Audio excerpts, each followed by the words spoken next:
I'm surprised each and every year with Hell's Kitchen's contestants because they become more focused on trying to outmaneuver the competition earlier on.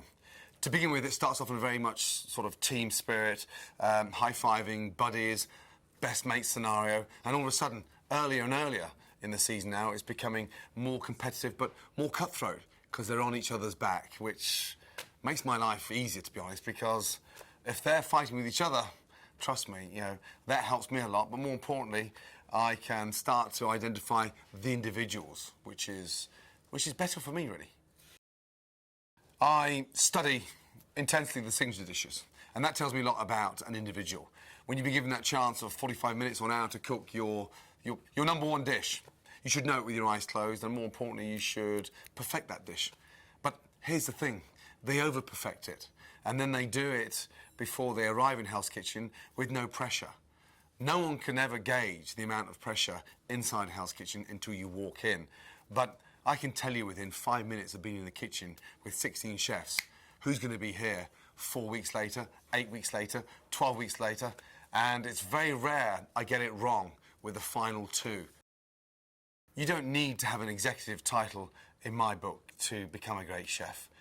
The chefs that aren't executives normally go on to become great chefs because when you take a role as an executive, you come away from the coalface of the kitchen, so you sort of operate as opposed to cooking it. When you're on the line and you're a sous chef, you're very much involved with day-to-day cooking.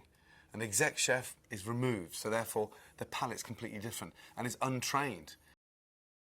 It's quite staggering to watch the level of progression across the whole season of Hell's Kitchen. When you think that they're slightly intimidated, slightly nervous, but watching that level of excitement explode week after week and watching them get better and better and better, it's quite refreshing in a way because we spend so much time together, 16, 17-hour days, and the attention to detail that goes into one service, let alone 15 weeks of filming, it is immense. So to watch them get better is refreshing. What's happened before in terms of competition and their resumes, to who they've cooked for, to what kind of Michelin stars they've won, is total irrelevant. I take everyone on face value. Everyone's always questioning my level of frustration, which is sort of seen as anger. But the pressure's on me immensely because I can't really afford to make a bad choice.